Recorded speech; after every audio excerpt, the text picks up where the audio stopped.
अरे भाई तो भाई कल जो है इंस्टाग्राम पे मैंने एक पोल डाला था और मैंने आप लोगों से कहा था कि भैया सवाल पूछो यार, क्यों नहीं करते। तो भैया आप लोगों ने इतने सवाल पूछे कि भैया 50,000 से भी ज़्यादा सवाल पूछ डाले। अब बताओ यार इन सबका मैं जवाब कैसे दूँ। तो फिर मैंने क्या किया, बड़ी मुश्किलों से रात भर बैठ के जो कॉमन सवाल थे उन्हें छाटा है फ़ोन में। फ़ोन लेकर मेरा फ़ोन लेकर जल्दी, अब तो जंग निकल ही गया होगा इसका यार। तो गाइज हाँ, इसको फेंक देना, अच्छे से डिस्पोज कर देना।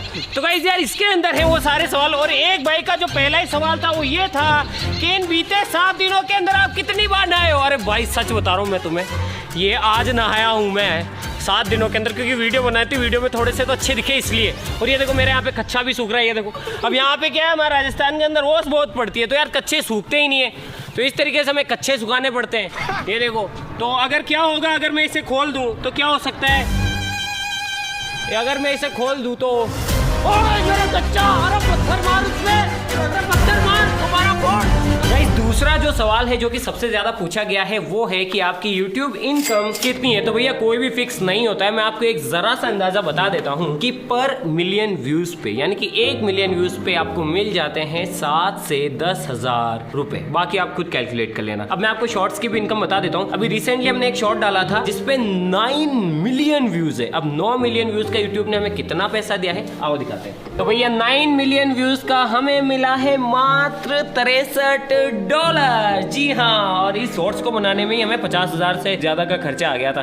तीसरा सबसे ज्यादा पूछा जाने वाला सवाल, आप कहाँ तक पढ़े हो, यानी कि कहाँ तक पढ़ाई की है। चलो बता देते हैं आपको। ये रही फाइल, देख लो। तो गाइस ये रही मेरी मार्कशीट्स। तो ये है मेरी 3rd क्लास की मार्कशीट। जब मैं तीसरी में था तो तीसरी में मुझे मिले 89%। मेरी परसेंटेज 89% थी। चौथी के अंदर मेरी परसेंटेज थी 86, कक्षा में फर्स्ट, इसमें और इसमें दोनों में। तो गाइस छठी में मेरी थी 84%, क्लास में पहला स्थान। 7वीं में 85%, पहला स्थान। 8वीं के अंदर आते आते हम थोड़े से जो है गलत रास्तों पे भटकने लगे, मतलब थोड़ा सा पढ़ाई से दिमाग भटकने लगा। तो 8th में मेरी परसेंटेज थी 77.44%। उसके बाद में 9वीं तक आते आते तो भैया डाला डामा डोल हो गए हम, ठीक है। तो 9th में मेरी परसेंटेज हो गई 58%। फिर आई 10th हमारे यहाँ पे बोर्ड हुआ करती थी उस टाइम पे, और 10th सबसे ज्यादा महत्वपूर्ण परीक्षा हुआ करती थी। तो 10th में मेरी जो परसेंटेज थी वो थी फर्स्ट डिवीजन 65.17%। ठीक है। उसके बाद में भैया, उसके बाद में आई 11th के अंदर हो गए सब्जेक्ट चेंज। हमने ली साइंस मैथ्स, नए नए उस टाइम में मैंने स्कूल चेंज कर ली थी। तो भैया उस टाइम पे मैं इतना बिगड़ा ना, इधर उधर भटकना, बंक मारना, गोत मारना बोलते थे हमारे यहाँ पे उसे, स्कूल नहीं जाना, घर से बोलते ना स्कूल जा रहे हैं, इधर उधर निकल जाना। इतना बिगड़ा ही, कुछ ज्यादा ही बिगड़ गया। और फाइनली 12th में आते आते महाराज जी हो गए फेल। काफ़ी लोग मुझसे पूछते हैं कि यार आप कहाँ तक पढ़े लिखे, तो मैंने बोला भाई मैं 12th फेल हूँ। वो मानते ही नहीं। फिर से जो है मैंने 12th पास की, और फिर 12th में मैंने फर्स्ट डिवीज़न 60% की उससे पास की। इस चौथा सवाल, क्या टाइम कैप्सूल सेफ है? अरे हाँ बिल्कुल सेफ है यार, यही मेरे पैरों के नीचे है। इसे वही निकालेगा लास्ट में, हम में से जो भी जिंदा बचेगा। यानी कि ये जो चीज़ है हम सबके मरने के बाद ही निकल सकती है, कोई भी एक बंदा निकाल सकता है। जिसको नहीं पता है इस बारे में तो नीचे डिस्क्रिप्शन में लिंक दिया है, उसे जाके देख लेना वीडियो को, टाइम कैप्सूल वाली को, आप भी समझ जाओगे। ये थोड़ी सेंसिटिव टॉपिक है इसलिए इस पर मैं ज़्यादा बात नहीं करूँगा, बस सेफ है और इसी जगह पे दफन। गाइस 5वां सवाल कि भाई यार टारगेट तो पूरा हुआ ही नहीं, इस साल तो 35 मिलियन हुए ही नहीं, तो अब मस्टैंग का क्या होगा?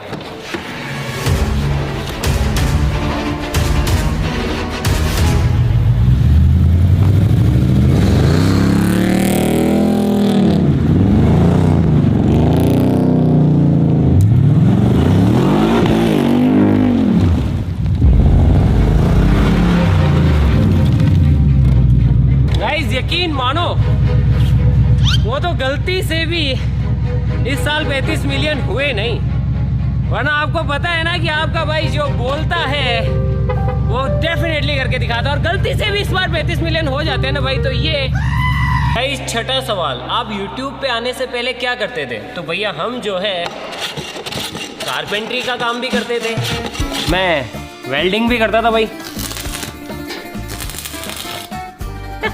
गाइस 2 साल तक तो मैं ट्रक पे जाता था खल्लासी बन के, ठीक है, और अब हमारे पास खुद का ट्रक है और मैं चलाना भी सीख गया हूँ।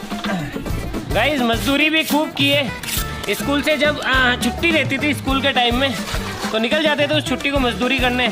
और भैया इसमें भी इंजीनियरिंग चाहिए होती है, प्रॉपर जोड़ काटने होते हैं, वरना जो है दीवार दे सकती है। गाइस देख के बता सकता हूँ ये 24-1 का मसाला है, यानी कि 24 तगारी बजरी की और या फिर डस्ट की और 1 सीमेंट का पूरा कट्टा। कितने चाहिए भाई? मटर हो गए 40 के किलो और टमाटर है 30 के। 1 किलो तोल दूँ क्या? तो गाइस 4 साल तक तो लगभग हमने सब्जियाँ ही बेची है, कोई काम छोटा नहीं होता भाई। बहुत सारे काम किए हैं यार, गिनते गिनते थक जाऊंगा। लोगों के जूठे बर्तन भी उठाए हैं। यहाँ तक पहुँचना इतना ज़्यादा आसान नहीं था, लेकिन अपने एक्सपीरियंस से एक चीज़ कहना चाहूँगा कि कोई भी काम छोटा नहीं होता है मेरे भाई। भाई 7वां सवाल, क्या आप किसी रिलेशनशिप में हो? अरे नहीं भाई यार मैं अब जो है इन सब चीज़ों से बहुत आगे निकल चुका हूँ। अब इन सब चीज़ों के लिए भैया देखो सच बात बताऊँ टाइम नहीं है, क्योंकि एक ही रिलेशनशिप के अंदर हूँ, वो है यूट्यूब। आप लोग काम धंधा ही रिलेशन है, सच बता रहा हूँ दिल से। इससे तो यार इस चीज़ को काफ़ी पीछे छोड़ा है। अब इन सब चीज़ों के लिए टाइम नहीं। अगला सवाल ये है कि भाई आपके पास कितनी कारें हैं? भाई यार है थोड़ी है तो मैं सोचता हूँ कि इस पर तो एक अलग वीडियो बनाई जा सकती है। बाकी जिसको नहीं पता है भैया रानी इज़ बैक, रानी भी वापस आ गई है, ठीक हो गई, वीडियो जाके देख लेना। अगला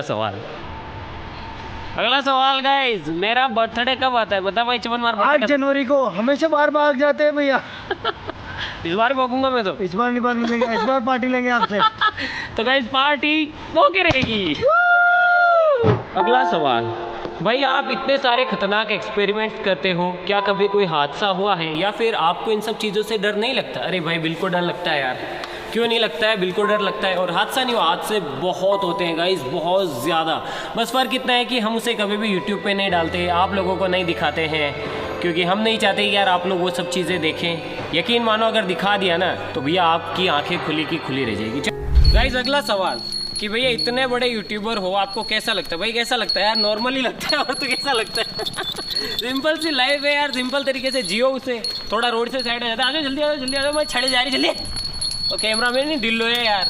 कैसा लगता है भाई? नॉर्मली लगता है। हाँ बस थोड़ी सी जिम्मेदारियाँ बढ़ जाती है, थोड़ा सा जो है आप इधर उधर ऐसे नहीं घूम सकते हैं, मतलब किसी बर्थडे में नहीं जा सकते हैं, शादियों में नहीं जा सकते हैं। मैं उस लाइफ को बहुत मिस करता हूँ जिससे कि आप लोग अभी जीते हैं यार। मेरी भी वही छोटी छोटी खुशियाँ, मैं भी आप लोगों में से ही एक हूँ। वही छोटी छोटी खुशियाँ, छोटी मोटी हरकतें करना, शादी में भयंकर तरीके से डांस करना और गाड़ियों पे जो है मोटरसाइकिल पे 3-3 जने बैठ के सवारी करना, वो सारी चीज़ें अभी भी करते हैं, लेकिन थोड़ी सी लिमिटेड हो गई है और जिम्मेदारियाँ बढ़ गई है। क्योंकि पता है आपको, पता है यार 3 करोड़ से भी ज़्यादा लोगों की जिम्मेदारियाँ हैं मुझ पे, तो हर एक चीज़ सोच समझ के करनी पड़ती है। लेकिन हाँ हम तो जीते हैं भाई, ऐसा कोई कुछ ही नहीं है। मुझे तो कोई ऐसा नहीं लगता जैसे कि मैं कोई मतलब किसी पहाड़ पर चढ़ गया या फिर ऐसा कुछ भी नहीं। अपन नॉर्मल जो है मेरी छड़ी जा रही है। आ जाओ बाबा आ जाओ। हाँ तो ज़्यादा कुछ है नहीं यार, जब टाइम मिलता है गाय भैंसों में चला जाता हूँ, थोड़ा सा रिलैक्स मिल जाता है और थोड़ा खेल लेते हैं, कभी क्रिकेट खेल लेते हैं, कभी सितोली खेल लेते हैं, कभी लेक में नहाने के लिए चल जाते हैं। इससे ज़्यादा कुछ नहीं है भाई अपनी लाइफ में, सीधी सादी लाइफ है। सब्जी के अंदर जो है बाटियोड़ी मिर्ची और बाजरे की रोटी पसंद है, छाछ हो तो मज़ा आ जाए, और क्या चाहिए लाइफ में बताओ। बस ये कोशिश ये की रहती है कि आपको जो है हर बार एक नया कंटेंट दे सके और कभी निराश ना करे, बस इतनी सी लाइफ है। बाकी हम मिलते हैं इसकी नेक्स्ट वीडियो किसी नए टॉपिक के साथ में, तब तक के लिए जय हिंद जय भारत। छाड़ी कर भाई।